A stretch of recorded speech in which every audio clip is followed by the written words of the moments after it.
estamos viendo que se quiere hacer ya, estamos viviendo las vísperas de un gobierno mundial. Si usted no lo ha oído, hermano, es porque no está en nada, diría alguien, ¿verdad? Porque eso es noticia ya, el gobierno mundial. Entonces aquí hay una representación de lo que ahora se está viviendo. Por eso la Biblia, hermano, la Biblia es un libro perfecto, que desde un principio Dios comenzó a mostrar lo que estaba pasando y lo que iba a pasar. Por eso yo le estoy comparando el Génesis con el Apocalipsis, para que veamos cómo van casando las dos cosas. Pero este fue Jabal, o sea que Jabal, hermano, es el que habita en tiendas. Jabal es los poderosos de la tierra, representa a las potencias mundiales que le van a entregar el poder al anticristo. Ahora miremos, y dice que tuvo un hijo, otro hijo, dice su hermano se llamaba Jubal, el cual fue padre, oiga, de todos los que tocan la lira y la flauta. Y entonces ahí se volvió el enemigo a adelantar. Usted sabe que el enemigo, como él era un querubín adorador allá arriba, y que aún él tenía instrumentos dentro de su ser, y aún él, hermano, dirigía en el cielo adoración. Entonces cuando cayó se trajo muchos secretos, y cuando vino a la tierra, entonces por medio de Jubal comenzó a inspirarle instrumentos musicales que se robó de arriba, porque él es un ladrón. Eso es lo que dice la Biblia. Dice que él es un salteador, es un ladrón, vino para robar, para matar y para destruir. Entonces se da cuenta cómo el diablo, que solo reprenda, siempre viene y se adelanta. Se adelantó con Enoc, que le pusieron a un Enoc ahí, ¿verdad? Porque como que el diablo se hace, él no lo sabe todo. Él sabe algunas cosas, y algunas más o menos las asimila, y dice voy a hacer esto, voy a hacer lo otro, con tal de estorbar los planes de Dios. Le voy a decir algo más, hermano. A ustedes, si usted desde pequeño el enemigo lo atacó, es porque el enemigo sospechó que usted era un siervo de Dios, y el enemigo dijo, este va a servir a Dios, así que desde muy temprana edad le voy a hacer la vida imposible. Que el Señor lo reprenda. Él no lo sabe todo, pero sospecha, y hay cosas que le han sido reveladas porque él guardaba secretos allá arriba. Pero entonces miremos cómo aquí, con este personaje llamado Jubal, comienza a darse la música en la tierra. ¿Y qué es lo que se va a dar al final, hermano? Apocalipsis 13 dice que el mundo entero va a adorar y van a decir, ¿quién como la bestia? Van a decir, y como el dragón que le ha dado todo su poder. Entonces, ¿qué es lo que el enemigo busca? Adoración. Pero desde el principio comenzó a revelarla. Entonces, hermano, estamos viviendo tiempos en los cuales hay adoración satánica. Ahora hay adoración satánica abierta.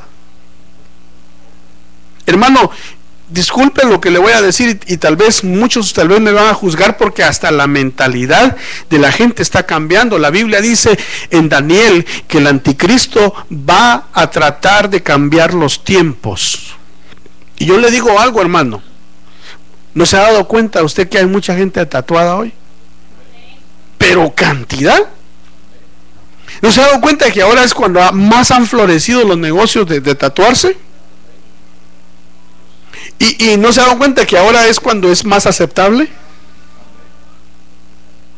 La vez pasada, cuando, creo que fue ayer, que yo fui a un lugar, estaba comprando algo, y cuando llegó la persona que me iba a atender, estaba la persona en la caja atendiendo, pero bueno, de repente vino la que le estaba ayudando, porque había mucha gente, y andaba con una su blusita bien escotada de aquí, que no tiene mangas, nada. Y mire, hermano, la muchacha tenía un tatuaje todo el brazo, pero desde aquí, desde la muñeca hasta acá, cubierto de tatuaje, pero lleno. Y la gente eso lo ve normal. Yo le digo, hace 20 años apenas, eso no era aceptable, que una persona estuviera trabajando así. Pero ahora ya lo es. Ahora la gente anda, hermano, y yo no, mire, yo no estoy juzgando a nadie, yo le estoy diciendo, porque en el último tiempo dice que van a poner una marca. Ya se está hablando del microchip que no se ve, ¿verdad? Pero la cuestión es que es una marca, dice la Biblia. Entonces, para imponer algo a un final, tiene que aceptarse al principio. De la gente ahora está tatuándose y hermano, yo creo que en los países de nosotros también eso ya está muy popular. Y aún aquí en Estados Unidos, las personas de negocios, las personas que hacen grandes negocios, tienen que ir a la oficina, y si van a firmar algo, creo que tienen que ir con camisa manga larga y todo, a modo que no se les vea los tatuajes, porque todavía ahí no es aceptable en un nivel alto profesional. Pero al llegar a su casa se quitan la camisa y ya estuvo, todos tatuados, hasta los policías, hermano. Sí, usted los ve, los State Troopers, que son los que se ven más planchaditos y todo, hasta con su sombrerito y todo, y bien rectecito. Usted los ve en la 270, muy elegantes, bien lustraditos, sus carros bien lustrados. Pero llegan a la casa, se quitan la camisa, todos tatuados, porque es aceptable. Ahora, ¿por qué le digo esto? Porque en el último tiempo que el Señor no nos va a permitir vivir, cuando al anticristo lo estén adorando, hermano, ahí se va a dar una adoración diabólica. Es terrible ver aún gente con tatuajes de demonios, hermano. ¿No ha visto usted gente, o solo yo quizá? No, pero ¿no ha visto usted gente con unos demoniotes en la espalda, en los brazos, y todo le dice, hey, cool, le dicen, ¿no? Así he oído yo que le dicen, I like your tattoo, le dicen, ¿no? Y el otro hasta modelando ahí, imagínense. Pero ya se aceptan hasta demonios. ¿Qué habrá en el futuro cuando adoren a la bestia? Hermanos, no vayamos tan lejos. Aún en el History Channel salen unas gentes que esos son los prototipos de lo que se va a dar a un futuro. Gente que hasta se mandan a hacer, que quieren ser como gatos, y van al del dentista que le hagan hasta los colmillos, y los dentistas, pues, con tal como les pagan, mira cómo los querés, le dice qué tamaño, y te los aumentan y todo. Les ponen cosas aquí, esos, ¿cómo le llaman a eso? Botox, que le meten a la gente. ¿O cómo se llama? ¿Cómo? Botox, va, en inglés, Botox, ¿ya? Ahí está. Ahora, fíjese, les aumentan aquí, les aumentan, ya puros gatos parece, y hay un par de tatuajes, ya puros tigres parecen otros. Hermano, yo le digo, mire, yo no estoy juzgando a nadie, yo solamente estoy contando lo que se ve. Así que si de repente este video lo veo un tatuado, no estoy hablando contra ustedes, yo solamente estoy contando lo que ahora estamos viviendo. Pero de todas maneras, tatuados o no tatuados, el Señor lo puede salvar. Amén. Denle un aplauso al Señor, porque con tal que esté lavado con la sangre de Cristo, eso es todo. Amén. Entonces mire, este personaje Jubal hizo instrumentos musicales, hizo liras, hizo flautas, y más adelante vemos otros personajes que, como David, también inventaron instrumentos de cuerda. Pero este fue el padre de todos. Bajemos un poquito más y luego dice, y Sila, la otra mujer, o sea que los primeros dos eran hijos de ¿quién? De Ada. Pero vino Sila y le dio un hijo a Lamec, y a este le pusieron Tubal Caín. Mire, y mire quién era este tipo. Era un forjador de todo utensilio de bronce y de hierro, o sea que hacía armas. Si el ¿qué habría sido Caín de él? era tatarabuelo. Imagínense, era el séptimo, él era el séptimo en la generación de Caín. Mire cómo se perfecciona. Usted sabe que el número 7 es número perfecto, número 6 es número de hombre, pero en la simiente del maligno, ahí se perfeccionó la maldad. Se perfeccionó la maldad porque había el primero que se llamaba Jabal, era el poderoso, el que dominaba. El otro era el que sacó instrumentos para adorar al enemigo, y el otro sacó armas para matar, porque así como mató Caín, así también él era un asesino. Entonces miremos, hermanos, cómo aquí podemos nosotros ver que se perfecciona la maldad en la séptima generación. ¿De quién? De Caín. ¿Cómo dice la Biblia? En los últimos días vendrán hombres amadores de sí mismos, groseros, chismosos. Dice que detractores. Mire, vamos a buscar ese versículo, lo vamos a leer. Lo puedes buscar y lo leemos. Pero quiero que me interesa, porque esa es la generación del enemigo que va a esperar a su Cristo o su anticristo que va a venir. Pero tiene 18 características. Entonces le decía yo que el número 6, óigame bien, el número 6 es número de hombre.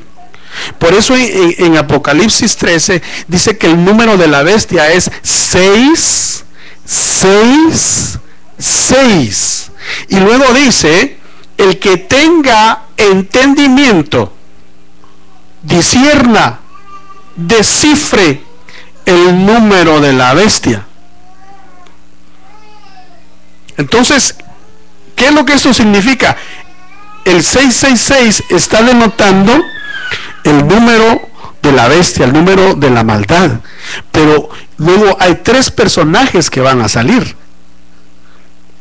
porque Lamec es tipo del diablo, pero el diablo va a tener 3 hijos en la tribulación. ¿Sabe quiénes son?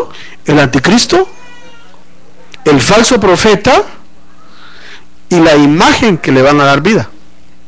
¿Se da cuenta que ahí está descrito todo en Génesis de lo que va a pasar? Fíjense cómo Dios dejó escrito para que nosotros sepamos los tiempos que vivimos. Pero ahora quiero que vayamos. ¿Lo encontraste?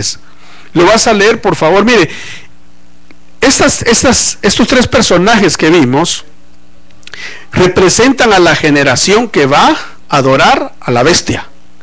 Pero miremos cuáles son las características de esta generación. Lo leemos. ¿A dónde está, por favor? Segunda de Timoteo 3. También debes de saber esto, Timoteo, que en los postreros días vendrán tiempos peligrosos, porque habrán hombres amadores de sí mismos, avaros, vanagloriosos, soberbios, blasfemos, desobedientes a los padres, ingratos, impíos, sin afecto natural, implacables, calumniadores, intemperantes, crueles, aborrecedores de lo bueno, traidores, impetuosos, infatuados, amadores de los deleites más que de Dios, que tendrán apariencia de piedad, pero negarán la eficacia de ello. A estos evita. Ahora, si usted va a casa, ¿es Timoteo? Segunda Timoteo 3, versículos. ¿Hasta cuál? Ok, entonces apúntelo. Segunda Timoteo, capítulo 3, del versículo 1 al 4. Si usted va a casa, eso le va a quedar de tarea a usted. Vaya a casa, lea cuáles son esas características y cuéntenlas. Cuéntela 1, 2, 3 y se va a dar cuenta que son 18. Entonces, si usted divide el número 18 por 3, le va a dar 6, 6, 6. Entonces, el que tenga esas características en su vida, en este tiempo que estamos viviendo, segurito que está esperando al anticristo, porque tiene ya marcada en el alma ya el número de la bestia. Tremendo, ¿verdad? ¿Sabe por qué le digo esto? Porque estamos hablando del tiempo que vivimos, hermano, pero también quiero entonces mostrarle el otro lado, porque así como el Señor dividió o separó, dice, la luz de las tinieblas, el Señor en este día, en este tiempo, está separando las tinieblas que hay en nuestro corazón, hermano. Pero ahora veamos cómo, porque aquí primero vimos la generación o la simiente del maligno, que es Caín, pero ahora quiero que veamos la simiente de la luz. Este sería las tinieblas, pero ahora veamos el lado de la luz, porque a Dios nadie le frustra sus planes. Oiga esto está en Génesis capítulo 5 y el versículo 3 en adelante. Mire, el primero que usted va a ver es a Adán. Luego de Adán vamos a ver a Set. Luego de Set vamos a ver a Enos. Luego de Enos vamos a ver a Cainán. Luego vamos a ver a bueno, me cuesta leer eso, pero dice Maalael. Y luego dice Jared. Luego vemos a Enoc. Ahora, si usted cuenta las generaciones, son 7. Mire pues, Adán es la primera, ¿verdad? Luego Set es 2, Enos es 3, Cainán es 4, Mahalalel 5, Jared es 6 y Enoc es, ¿ve que son 7 generaciones paralelas? Se dio cuenta que son 7 generaciones. Pero mire, lo tremendo de esto es que dice aquí que, bueno, no lo dice aquí, pero más atrás dice que cuando les nació Set, Eva dijo, este se llamará Set porque este nos lo dio Dios en lugar de Abel, al que Caín mató. Entonces, que era alguien que estaba suplantando a Abel. Dios lo envió, pero pasó un tiempo. O sea que Dios, diga conmigo, Dios para todo tiene su tiempo. Él no tiene prisa. Caín andaba ya haciendo y deshaciendo y Dios no estaba nervioso por eso. Tranquilo. Le apuesto que pasaron quizá 40, 50 años y luego mandó a Set. Dios no estaba, porque ¿sabe qué? El enemigo siempre quiere adelantarse. Dijo que cuando tenga su primer hijo Caín le ponga Enoc. ¿Qué dijo el Señor que le ponga? No hay problema, porque ¿sabe qué? El enemigo sabía de que en la 7ª generación de Adán algo iba a pasar. Entonces él vino y a la primera del maligno le puso el nombre. Por eso, hermano, es que nosotros vemos la imitación del diablo, que Dios lo reprenda, porque él quiere engañar. Ahora miremos que cuando nació Enoc, dice lo siguiente: y Enoc vivió 65 años y engendró ¿a quién? A Matusalén. Entonces aquí estamos viendo nosotros, Matusalén vendría siendo ¿qué generación? La 8ª. O sea, está marcando un reinicio, porque ¿sabe qué, hermano? Cuando murió Matusalén, que fue el hombre que más vivió y que fue una señal, Matusalén vivió 969 años, pero cuando él murió se dio el diluvio. Entonces hubo un reinicio. Tremendo, ¿verdad? ¿Sabe qué significa eso, hermano? Que los Matusalén son los que se quedan. Porque dice la Biblia que en la tribulación van a haber mártires que van a morir. Y luego los enseña en el 5º sello, cuando dice: vi a las almas que estaban bajo el altar con palmeras en sus manos, y que le decían al Señor: ¿hasta cuándo, oh Dios Todopoderoso, vas a vengar la sangre de los que nos han matado? Y les dijo el Señor: espérense, porque todavía no se ha completado el número de los que han de morir. Cuando se complete el número, entonces yo los vengo, porque yo soy el vengador, dijo el Señor. Y ahí es donde nosotros vemos que hay una gran tribulación. La tribulación primera va a ser para las Matusalén, para la generación Matusalén. Pero cuando se terminen los 3 años y medio, entonces viene el Señor y los venga. Dice: ahora voy a derramar las copas de mi ira sobre la tierra. Pero entonces, volvamos aquí. Si contamos la 7ª generación, que es Enoc, diga: yo me apunto en esa generación. Usted se apunta en esa generación, mi hermano. Apuntémonos en esa generación, porque es la generación que va a ver el alumbramiento, o que va a ser parte del alumbramiento, mejor dicho, porque empezamos hablando que la iglesia tiene dolores de parto para dar a luz a quienes, a los Enoc.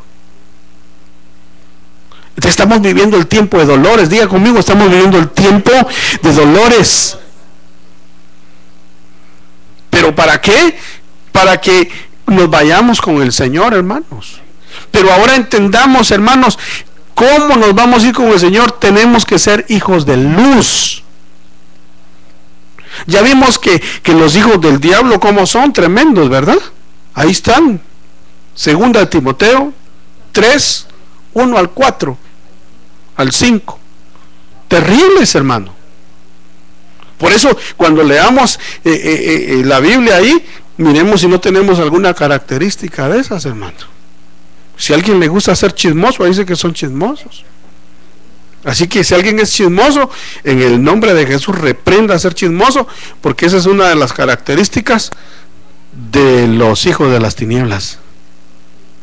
Usted sabe, el anticristo va a ser chismoso, hermano. Que el Señor lo reprenda. Porque ese va a tener todas esas características también. Ahora, quiero que vayamos entonces al capítulo 1 de Juan. Fíjese que ese es otro libro de la Biblia que nos habla acerca de Apocalipsis y que nos habla acerca de Génesis, pero lo enfoca para nosotros diciendo así: en el principio existía el Verbo, y el Verbo estaba con Dios, y el Verbo, ¿quién era? ¿Quién era el Verbo? Entonces, ¿quién es el Verbo? La palabra, y la palabra es Cristo, y Cristo es Dios. ¿Está de acuerdo conmigo? Yo sé que los testigos de Jehová esconden ese versículo y le cambian a su versión para decir que Jesús no es Dios. Pero por eso hay que escudriñar. Ahora, no tengo nada contra los testigos de Jehová, nada más que se conviertan a Cristo para que se salven, ¿verdad? Porque sin Cristo no hay salvación. Oiga lo que les estoy diciendo: sin Cristo no hay salvación. Sea evangélico, sea católico, sea mormón, sea testigo de Jehová, sea musulmán o confundido, ¿verdad? Confucio. Sin Cristo no hay salvación. Denle un aplauso al Señor. Ahora dice: Él estaba en el principio con Dios. ¿Con quién? ¿Con quién estaba el Verbo? Con el Padre. Con el Padre. Ahí se está viendo la Trinidad. Con el Padre estaba, pero dice que es Dios. Ahora, luego dice: todas las cosas fueron hechas por medio de ¿quién? Entonces cuando el Padre dijo: sea la luz, ¡bum!, salió la luz, que es nuestro Salvador, y alumbró al mundo entero. Pero Él siempre separa las tinieblas, porque dice aquí: y sin Él nada de lo que ha sido hecho, ¿qué dice? Fue hecho. En Él estaba la vida. ¿Y la vida qué era? La luz de los hombres. Entonces quiere decir que en los hombres no había tinieblas. Por eso dijo el Señor: hagamos al hombre conforme a nuestra imagen y a nuestra semejanza. Y la Biblia dice que Dios es luz y en Él no hay tinieblas. Entonces el primer hombre, cuando lo crearon, era iluminado, porque la vida de Él era la luz del Verbo. da cuenta. Pero ¿cómo nos llama la Biblia a nosotros? Hijos de luz. ¿Por qué somos hijos de luz? Porque somos hermanos del Verbo. ¿Me escuchó lo que le dije? Somos hermanos del Verbo. Porque en ese capítulo más adelante, en este mismo capítulo de Juan, capítulo 1, versículo 12, dice: mas a todos los que le recibieron, Él les dio potestad, les dio un derecho legal de ser llamados hermanos del Verbo, hijos de Dios. Entonces, ¿cómo tenemos que vivir? Como hijos de luz. Entonces, ¿qué es lo que tenemos que hacer? Sacar las tinieblas que hay en nosotros, hermano. La Biblia lo dice, que si nosotros miramos que la luz que dice el apóstol Juan en una de sus cartas, si miramos que la luz nuestra es tinieblas, pues entonces echémosla fuera, que nos alumbre la luz del Verbo, porque no somos llamados para vivir en tinieblas. Ahora, sigamos leyendo. Dice: en Él estaba la vida, y la vida era la luz de los hombres, y la luz brilla en las tinieblas, y las tinieblas, ¿qué dice? No la comprendieron. Entonces, ¿a dónde brilla la luz? Como dice Génesis capítulo 1 versículo 3, que cuando la luz se dio, vino el Señor y separó las tinieblas de la luz. Entonces ahí está el punto. El Señor dice: los que están en tinieblas no me comprenden, pero ustedes, que les ha amanecido el sol de justicia, sí me entienden. ¿Usted entiende a Cristo, hermano? Porque la Biblia dice: mis ovejas oyen mi voz y me siguen. Y en lo literal, las ovejas oyen a su pastor. Yo he visto documentales donde el pastor se para, y fíjense que el pastor no va atrás, va adelante, y solo les hace una señal y grita, y las ovejitas se juntan y se van detrás de él. Las ovejitas literales. Y sabe, y se mantienen cerca de él, porque la oveja tiene un defecto. La oveja ve bien clarito de cerca, lo ve clarito al pastor, pero que se le aleje unos 20 pasos ya lo ve borroso, ya no lo ve bien. Por eso el Señor dijo: mis ovejas me ven. No dijo eso, ¿verdad? Mis ovejas oyen mi voz y me siguen. Por eso el Espíritu Santo es el que confirma todo lo que viene de Cristo. Por eso, hermano, cuando nosotros oímos la palabra, oímos el nombre de Cristo, nos alegramos, porque es nuestro pastor. ¿Cuántos tienen por pastor al pastor de pastores? A Cristo, ¿verdad? Pero como Él es bueno, es misericordioso, pone pastores como este que le está predicando. ¿Sabe para qué los pone? Porque Dios dice: yo lo puedo hacer todo, pero les voy a dar a estos la oportunidad que me ayuden. Así como cuando el papá va a Juan Dipo, y va con un saco de aquellos que pesan como 50 libras, y viene el hijo de 3 años y le dice: te voy a ayudar. Y el papá le dice: está bien, ayúdame. Y el niño agarra el costal, ¿verdad? Y él, según él, lo va cargando él, pero el papá es el que lo va llevando, ¿verdad? Así es. Sin Cristo, Él dijo: sin mí ustedes nada pueden hacer. Palabra de Cristo. Entonces, por eso nosotros comprendemos a Cristo, porque somos hijos de luz. Ahora dice Juan 3, 19, 21, y este es el juicio. Por eso miren lo que le dije: sin Cristo no hay salvación. Dice: y este es el juicio, que la luz vino al mundo, y los hombres amaron más las tinieblas que la luz, pues sus acciones eran malas. Luego dice: porque todo el que hace lo malo, ¿qué dice? Odia la luz, y no viene a la luz para que sus acciones no sean expuestas. Pero el que practica la verdad viene a la luz, porque sus acciones son manifestadas, que han sido hechas ¿En quién? En Dios. Entonces miremos el versículo 19. ¿Quién es el que se pierde? ¿A quién le cae el juicio? A los hombres que aman más las tinieblas que la luz. Entonces, el que rechaza a Cristo se condena a sí mismo. Así de sencillo. El que le dice a Cristo, no te quiero, no te amo, no te necesito, se está condenando a sí mismo, porque ese es el juicio. Ahora, dice que el que hace lo malo odia la luz. Usted no ve a ningún ladrón robando. Bueno, ahora hasta de día roban, ¿no? Pero se ponen máscaras. Solo algunos que son tontos, que ahí a pleno día los agarran rápido, hermano. Pero si usted ve a un buen ladrón, que no hay buenos, ¿verdad? Todos son malos. Pero si usted ve a un buen ladrón, ese roba de noche.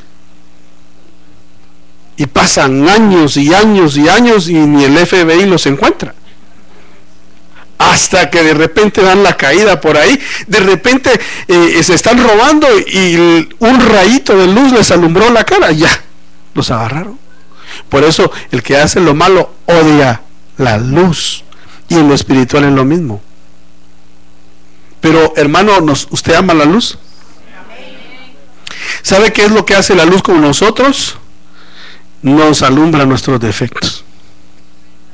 Y cuando el Señor nos alumbra nuestros defectos, como que a veces nos sentimos mal, como que a veces queremos escudarnos, como que a veces queremos salir con alguna justificación, pero el Espíritu Santo que está dentro de nosotros nos da testimonio de lo que el Señor dice, y no tenemos más que rendirnos a la luz y entregarle al Señor lo que haya que entregarle, hermano. De eso se trata. Por eso le dije que yo no le venía a hablar tanto de escatología, pero era necesario que le presentara lo que dice Apocalipsis, es necesario que le presentara lo que dice Génesis, que es lo que va a pasar, es necesario que supiéramos cómo está la simiente de la maldad, pero es necesario cómo la simiente de luz en Enoc se refleja la séptima generación. Nosotros, hermano, estamos viviendo en esa séptima generación. Yo no sé si usted lo cree, pero yo sí lo creo. Ahora, dice Juan 8:12, Jesús les habló otra vez diciendo, yo soy la luz del mundo. El que me sigue, oiga, ¿cómo dice? El que me sigue, es un presente el que está hablando, no andará en tinieblas, sino que tendrá la luz de la vida. Entonces, hermano, si decimos que seguimos al Señor, ¿cómo tenemos que caminar? En luz. ¿Cómo tienen que ser nuestras obras? Justas. ¿Cómo estaba vestida la mujer de Apocalipsis? Dice que estaba vestida ¿de quién? Del sol. ¿Y cuál es el sol? Hablamos, el sol de justicia. En Malaquías está ese versículo que dice, y sobre vosotros amanecerá el sol de justicia, y en sus alas traerá la salvación. Entonces Cristo trae la salvación. Dice el Salmo 91, por cuanto pusiste tu amor en mí, yo también, dice el Señor, te libraré, te salvaré de la hora de la prueba que viene a este mundo.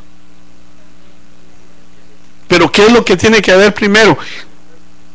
Que nos revistamos de luz, que nos revistamos de la justicia. ¿Y qué es la justicia, hermano? Que cuando nosotros veamos que estamos actuando mal, digamos, no, yo no puedo estar haciendo eso. Cuando le venga un pensamiento malo, hermano, en el nombre de Jesús, yo no puedo, ¿cómo va a ser eso? Reprendo, diga, en el nombre de Jesús. Pongamos todo pensamiento negativo, ¿a dónde? A los pies, a la obediencia, a los pies de Cristo. Estamos hablando de pensamientos. Y cuando vienen malas intenciones, pongámoslas allá a los pies de Cristo, a la obediencia. Y cuando el esposo trate mal a la esposa, diga, no, yo no puedo tratar a mi esposa así, si la Biblia dice que yo tengo que amar a mi esposa. La Biblia dice que nosotros los esposos tenemos que amar a la esposa así como Cristo amó a la iglesia, que hasta dio su vida por ella. Entonces cuando el esposo trate mal a la esposa, diga, yo no puedo ser así, porque entonces eso es tinieblas en mi vida. Y cuando la esposa le conteste mal al esposo, o le esté faltando el respeto al esposo, debe de decir, yo no puedo actuar así, porque dice la Biblia que la iglesia se sujeta a Cristo y lo ama, lo respeta. Entonces si esa es una figura, yo no puedo actuar así. ¿Se da cuenta? Sacar las tinieblas que hay en nosotros, ¿verdad? ¿O será que aquí ningún esposo, nunca jamás de los que están aquí, ha tratado mal a su esposa de palabra? Espero que de palabra, porque hay unos que hasta les dan. ¿Sí o no? Y hay esposas que también dan. No necesariamente amor, ¿verdad? Sino que dan duro. Yo escuché a un pastor que contaba que un día llegaron una pareja ahí con él a pedir consejo, ¿eh? Y dice que entraron los dos y les dice, sí, hermanos, ¿en qué les puedo ayudar? Y le dice el esposo, es que vengo, hermano, le dice, porque ella me pega, le dijo. Ella es la que me pega a mí. Y dice el pastor, y era un hombrote como de 2 metros, grandote, y la esposa chiquitilla, hermano. Y dice que le pregunta, ¿y cómo es que? Entonces el pastor le dice, pero también ese pastor, ¿va? ¿Y cómo es que le pegas? Le dice. Fácil, le dice, solo pego un brinco y ¡pam! Le doy su cuentazo. Y este pastor sí que de una vez también va y le dice al otro, ¿y por qué te dejas? Le dice. Imagínese. Ya le hubieras dado uno, le dice. No, Dios guarde, le dice. La deshago, le dice. ¿Qué pastor ese va? Bueno, yo lo oí, yo le estoy contando. Pero imagínense, quiere decir que hay mujeres chiquitillas, hermano, pequeñitas, pero son las que pegan. O sea que, pero eso no es la voluntad de Dios, eso son tinieblas. Una mujer que le pega al marido está en tinieblas, no le ha amanecido todavía. Y un hombre que le pega a su mujer está en tinieblas también. Entonces se da cuenta, hermano, de que la Biblia es muy clara con nosotros. Aquí dice el Señor, yo soy la luz del mundo, el que me sigue andará ¿cómo? ¿Cómo tiene que andar? En luz. Y dice en la luz de la vida.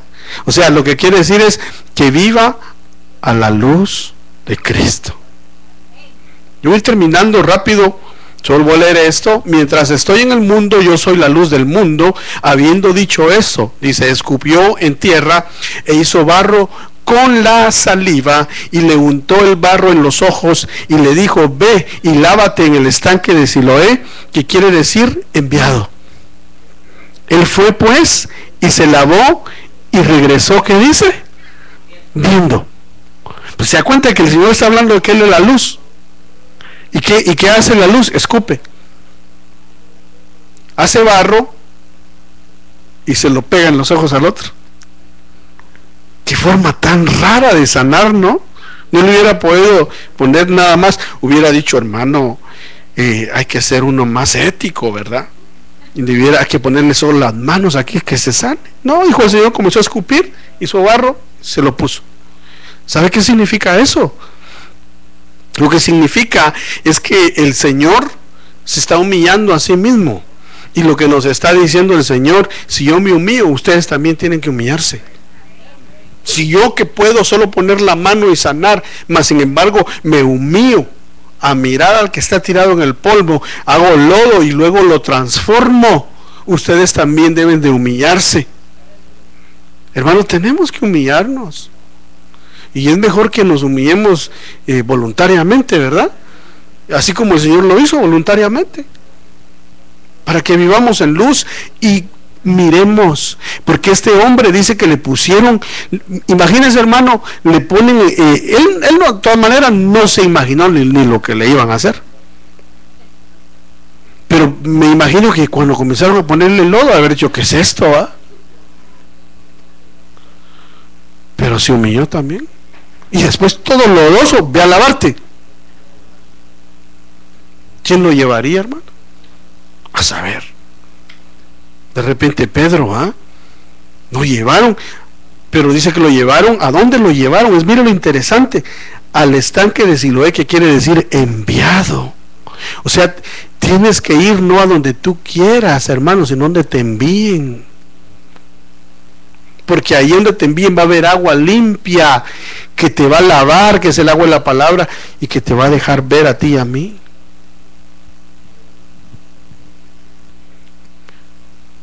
Yo termino con eso porque hay más, pero quiero que oremos.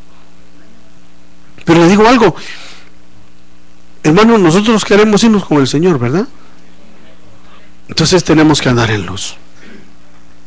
Entonces tenemos que decirle al Señor Jesús que haga una operación en nuestros ojos espirituales para que veamos bien, hermano. Yo fíjese, hermano, que gracias a Dios hoy estoy viendo mejor que el año pasado. No me refiero a lo literal, ¿verdad? Sino me refiero a lo espiritual. Como que ahora entiendo un poquito mejor. Antes, si me hacían algo, yo me enojaba. Y cuando me acordaba, me enojaba más. Pero ahora que veo que me han hecho y me acuerdo, sinceramente, en lo que me he acordado, pues tengo que ser honesto, en lo que me he acordado, y digo, pero ¿cómo estos hermanos hacen eso? Y ya no me da cólera, ya no me enojo, sino que le digo, Señor, ayuda a los hermanos. ¿Qué significa eso? Que ya el Señor ya está haciendo la obra, ¿eh? ya está quitando el lodo, ¿eh? Eso es lo que significa. Que cuando me daba cólera es porque me estaban poniendo el lodo. Y ahora como que ya está más, el ojo ya está un poquito más limpio. Entonces ya puedo ver mejor. Bueno, yo no sé si solo a mí me pasa, ¿verdad? De repente a usted no, ¿verdad? Usted se ríe, ¿verdad? De todo lo que le han hecho. Algunos dicen, mejor me río en vez de llorar, ¿verdad? Pero no es el caso. El caso es que Dios obre y nos libere en nuestro corazón. Que el Señor nos libere, hermano. Que porque dice que vamos de gloria en gloria, ¿verdad? Hasta que el día es perfecto. ¿Y cuánto le queremos pedir al Señor hoy que nos ilumine? Póngase de pie, vamos a orar. Y si Dios lo permite, vamos a seguir este mensaje otro día, porque ya nos pasamos, hermano. Amén. Levante su mano al cielo y dígale, Señor Jesús, aquí estoy. Estoy aquí delante de ti, dígale, Señor. Estoy necesitado